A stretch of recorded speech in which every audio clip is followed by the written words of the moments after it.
pujian itu terbagi menjadi 4. Yang pertama yaitu pujian Allah sebagai Khalik. Khalik itu pencipta, ya kan?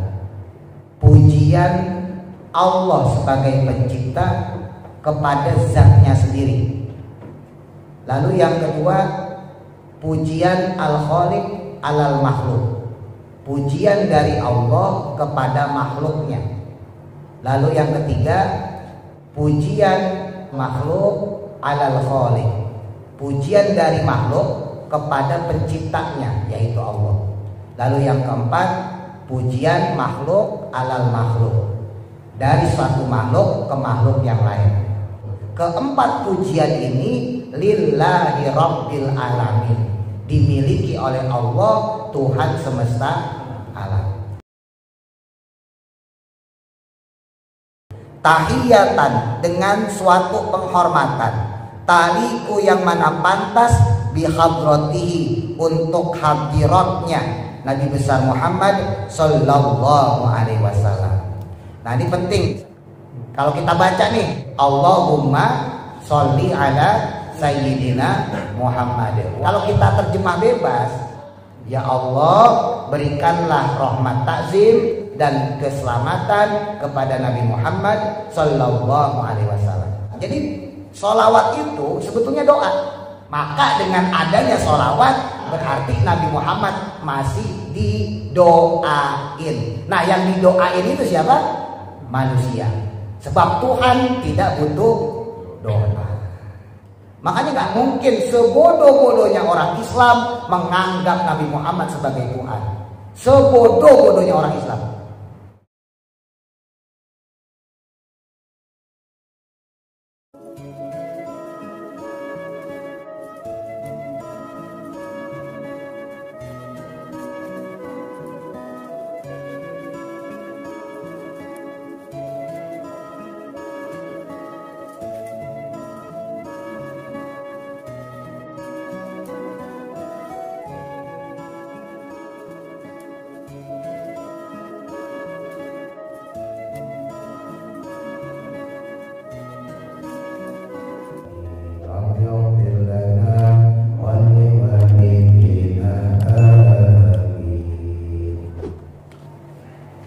Bismillahirrahmanirrahim. Qala musannifu rahimahullahu ta'ala wa nafa'ana bihi wa bi barakati ulumihi fi daraini amin. Masih muqaddimah dalam kitab Riyadhul Badi'ah yang disyarah dengan nama Syarah As-Simarul Yani'ah oleh Syekh Nawawi Banten.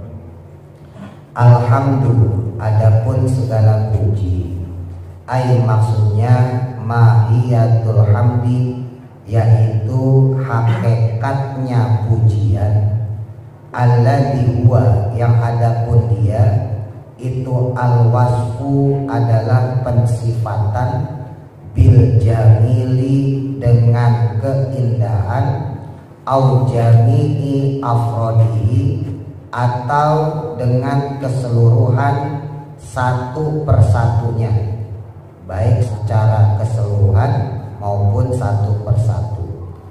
Itu mamlukun, dimiliki atau dikuasai, au mustahikun, atau menjadi haknya atau menjadi pantasnya, lillahi, bagi Allah subhanahu wa ta'ala. Maksudnya lidati, yaitu untuk zatnya Allah ta'ala. Fala faroda, maka tidak ada satupun minhu, darinya, dari pujian, li ghairihi ta'ala, untuk selainnya Allah ta'ala, bil haqiqati, dengan secara hakikat. Jadi alhamdulillah, yang sering kita artikan, segala puji itu lillahi, hanya milik Allah. Dalam kitab-kitab tauhid, pujian itu terbagi menjadi 4. Yang pertama yaitu Allah sebagai Khalik. Khalik itu pencipta, ya kan? Kepada zatnya sendiri. Zat di sini jangan diartikan dengan bahasa Indonesia, ya. Zat dalam bahasa Indonesia kan molekul, atom. Maksudnya zat di sini adalah dirinya Allah sendiri. Yaitu yang pertama al-khaliq alal khaliq. Pujian Allah sebagai pencipta kepada zatnya sendiri. Lalu yang kedua pujian al-khaliq alal makhluk. Pujian dari Allah kepada makhluknya. Lalu yang ketiga pujian makhluk alal khaliq. Pujian dari makhluk kepada penciptanya yaitu Allah. Lalu yang keempat pujian makhluk alal makhluk. Dari suatu makhluk ke makhluk yang lain. Jadi pujian itu ada 4 jenis. Pertama pujian Allah kepada zatnya sendiri. Di Quran itu banyak kalau kita baca. Misalnya innallaha ghafurur rahim. Sesungguhnya Allah Subhanahu wa taala Maha Pengampun dan Maha Penyayang. Itu Allah lagi menyanjung dirinya sendiri. Allah lagi memuji dirinya sendiri. Nah, ada kalanya yang kedua, pujian dari Allah kepada makhluk.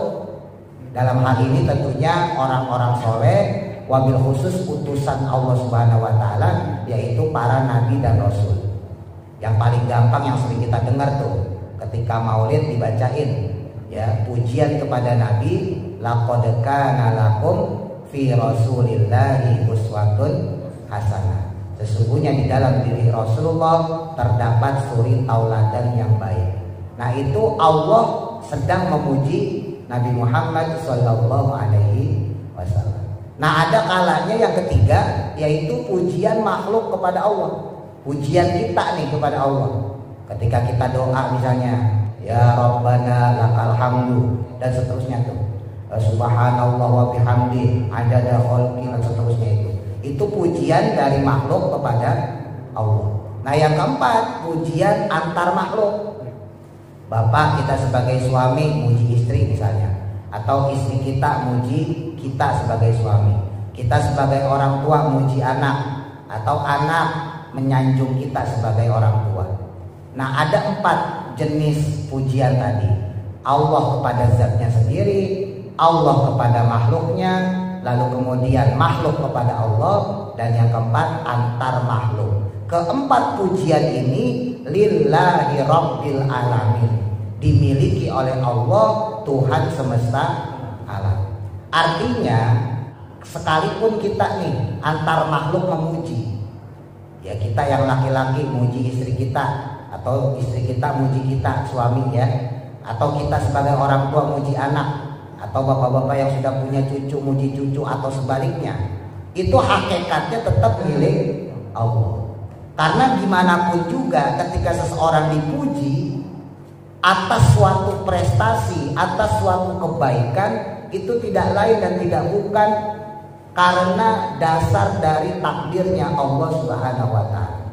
Contoh misalnya ya, Bapak sering ke mushola, rajin sholat berjamaah, ngajinya juga rajin. Kemudian istri kita muji, atau orang lain tetangga muji, atau anak kita, cucu kita muji. Wah, Bapak rajin banget ke musholanya. Wah, Bapak mah soleh. Secara syariat memang pujian itu berasal dari mereka. Secara zahir pujian itu terucap lewat manusia. Tapi hakikatnya siapa yang bisa menjalankan kaki kita sampai ke mushola? Siapa yang bisa menggerakkan badan kita untuk takbiratul ihram sampai selesai salam kalau bukan Allah Subhanahu wa taala? Siapa yang bisa bikin kita hadir di sini kecuali Allah Subhanahu wa taala? Jadi hakikatnya ketika ada orang muji kita, itu semuanya kembali kepada Allah.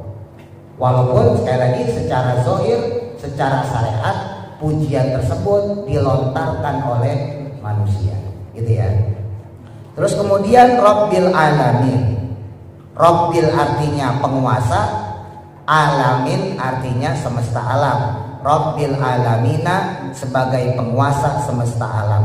Maksudnya maliki jami'il khalqi, yaitu raja di raja atau penguasanya seluruh makhluk, minal insi dari bangsa manusia, wal jinni dan juga bangsa jin, wal malaika dan juga para malaikat, wadawabi dan juga hewan-hewan, wa ghairihim dan selain mereka semua yang menjadi makhluk Allah Subhanahu wa taala. Wassalatu dan adapun sholawat ai maksudnya ziyadatu ta'zimillahi, yaitu tambahannya pengagungannya Allah taala. Wassalamu dan juga keselamatan ai maksudnya tahiyyatu ta'ala, yaitu penghormatannya Allah taala. At-thayyibatu yang baik itu ala sayyidina, semoga tetap senantiasa kepada pimpinan kita yaitu Muhammadin sallallahu alaihi wasallam, yaitu Nabi besar Muhammad sallallahu alaihi wasallam. Setelah mengucap hamdalah lalu kemudian mengucap sholawat. Wal muradu dan adapun yang dimaksud bit tahiyyati dengan lafaz tahiyat, maksudnya dengan penghormatan, atau thayyibati yang baik, itu khitabuhu ta'ala, yaitu hal yang difirmankan oleh Allah taala lahu kepada Nabi besar Muhammad sallallahu alaihi wasallam, bima dengan perkara yasuruhu yang mana memberikan kabar gembira kepadanya atau menggembirakannya, wayal tazu dan kemudian merasa senang bihi dengannya, bi ayyuhihahu yaitu dengan penghormatan kepadanya, fil jinani di dalam surga, bi kalamin qadimin dengan kalam yang qadim. Maksudnya kalam qadim bisa bermakna ayat Al-Quran, bisa juga bermakna takdir Allah yang berada di Lauhul Mahfuz. Tahiyatan dengan suatu penghormatan, taliku yang mana pantas bihadratihi untuk hadiratnya Nabi besar Muhammad sallallahu alaihi wasallam. Nah ini penting, kenapa kok sholawat itu digandengkan dengan alhamdulillah? Bapak kalau dengar orang ceramah itu pasti yang pertama alhamdulillah, kedua sholawat, itu udah pasangan, ya setelah ibarat pakaian gitu ya. Bahkan kalau dalam khutbah itu menjadi rukun, ya mau khutbah Jumat ke, mau khutbah Idul Fitri ke, Idul Adha ke, ya sholat gerhana dan sebagainya, itu jadi rukun tuh antara alhamdulillah sama sholawat kepada Nabi. Kalau nggak dibaca nggak sah khutbahnya, Pak. Ya, sampai segitunya tuh. Kenapa sholawat itu kok digandengin sama alhamdulillah? Karena sholawat itu satu, ya itu adalah bentuk pentauhidan kita kepada Allah Subhanahu wa taala. Lalu yang kedua, bentuk penghormatan kita sebagai umat Nabi Muhammad sallallahu alaihi wasallam. Maksudnya bentuk tauhid apa? Umat-umat Nabi terdahulu, ya sebelum Nabi Muhammad ya, itu nggak dikasih sholawat kan? Umat Yahudi, ya Nasrani, atau kalau kita langsung kepada nabinya dari zaman Nabi Musa, ya Nabi Daud, Nabi Isa. Kalau kita lebih jauh lagi misalnya Nabi Ibrahim dan seterusnya, kaum Bani Israel secara umum itu nggak dikasih sholawat seperti kita umat Nabi Muhammad sallallahu alaihi wasallam yang diberikan sholawat kepada Nabi Muhammad. Dulu pernah ada peristiwa sebelum Nabi Muhammad di mana saking mengagungkannya umat kepada seorang nabi, maka nabi itu kemudian diangkat menjadi Tuhan. Pernah ada seorang nabi yang saking mulianya, saking hebatnya dia diagungkan sedemikian rupa sampai-sampai sama umatnya dianggap sebagai Tuhan. Ada Nabi Uzair, ada Nabi Isa alaihi salam. Yang paling terkenal ya Nabi Isa alaihi salam. Nabi Isa Pak, itu jangankan nyembuhin orang sakit, orang mati bisa dihidupin. Itu Nabi Isa. Ya tentunya biiznillah, dengan izin Allah Subhanahu wa taala. Nah, saking umat-umat saat itu mengagungkan Nabi Isa sedemikian rupa, maka dianggaplah Nabi Isa sebagai titisan Tuhan. Nah, dalam tanda kutip, Allah nggak mau nih kejadian ini terulang lagi di zaman Nabi Muhammad Shallallahu Alaihi Wasallam. Makanya Nabi Muhammad betapapun hebatnya beliau diberikan sholawat. Apa sih Pak arti sholawat? Kalau kita baca nih, yang paling gampang yang kita baca aja deh. Allahumma sholli ala Sayyidina Muhammad wa ala ali Sayyidina Muhammad. Kalau kita terjemah bebas, Allahumma ya Allah, sholli, berikanlah sholawat. Sholawat itu artinya rahmat takzim. Kalau pakai wasalin berarti tambah keselamatan ya. Ala Sayyidina, kepada pemimpin kita yaitu Nabi Muhammad Sallallahu Alaihi Wasallam. Wa ala ali, dan juga kepada keluarganya Nabi Muhammad Sallallahu Alaihi Wasallam. Jadi sholawat itu sebetulnya doa. Ya Allah, berikanlah rahmat takzim dan keselamatan kepada Nabi Muhammad Sallallahu Alaihi Wasallam.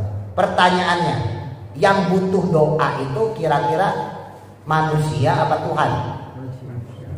Manusia. Maka dengan adanya sholawat berarti Nabi Muhammad masih didoain. Nah, yang didoain itu siapa? Manusia. Sebab Tuhan tidak butuh doa.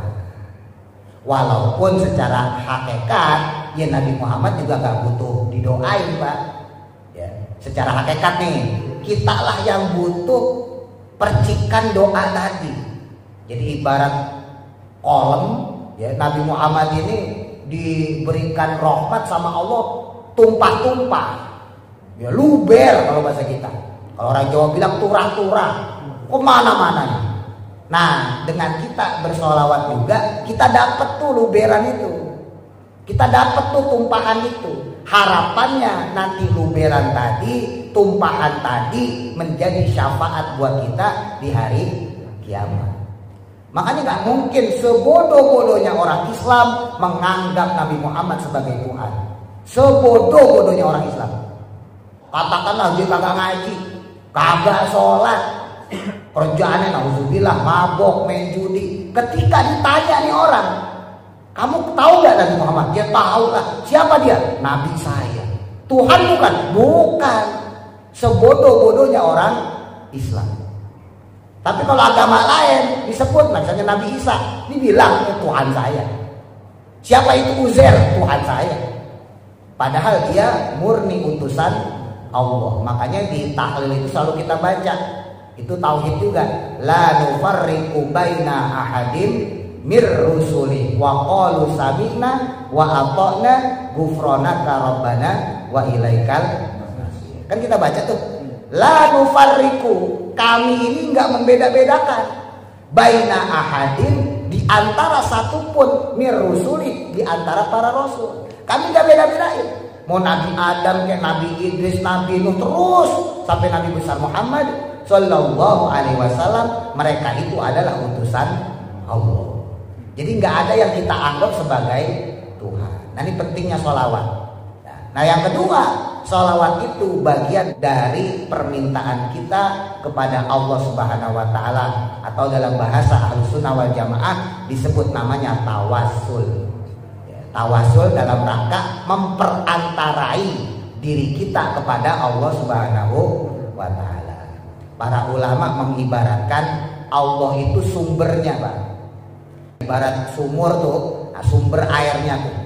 Nah, pipanya yang naik ke atas itu ibarat Nabi Muhammad Sallallahu Alaihi Wasallam. Mesinnya itu ibarat Nabi Muhammad. Nah, kemudian air itu kan disalurin tuh ke rumah masing-masing. Nah, ada pipa-pipa kecil.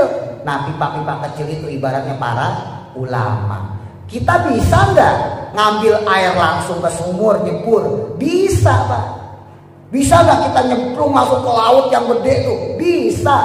Cuman masalahnya balik lagi apa kagak? Ibaratnya gitu. Wah, kita langsung buka Quran, gak usah pakai tafsir, baca terjemahnya, langsung aja ke Allah. Bisa gak? Bisa, cuman kagak bisa balik lagi. Lo nyemplung sumur ya, nyemplung laut. Makanya kita butuh pipa-pipa yang mengantarkan ilmunya Allah, ilmunya Nabi Muhammad Sallallahu Alaihi Wasallam. Lewat apa? Ya lewat para ulama. Gimana caranya? Ya ngaji. Masa nonton TV? Nah, ini penting ya. Jadi perihal yang kedua dari sholawat itu sebagai wasilah dari diri kita ya, yang manusia rendah ini, yang manusia ini sebagai umat Nabi Muhammad SAW. Sebab Nabi itu pada hakikatnya udah dijamin surga, Pak. Ya, Nabi kebaikannya dijamin diterima, kalau ada kesalahannya dimaafin sama Allah. Itu dijamin sama Allah. Nah, kita nih sebagai umatnya berharap mudah-mudahan kita mendapatkan syafaat, mendapatkan pertolongan dari Nabi Muhammad SAW, gitu ya. Sayyidul Mursalin, yaitu pemimpinnya para rasul. Mudah-mudahan manfaat.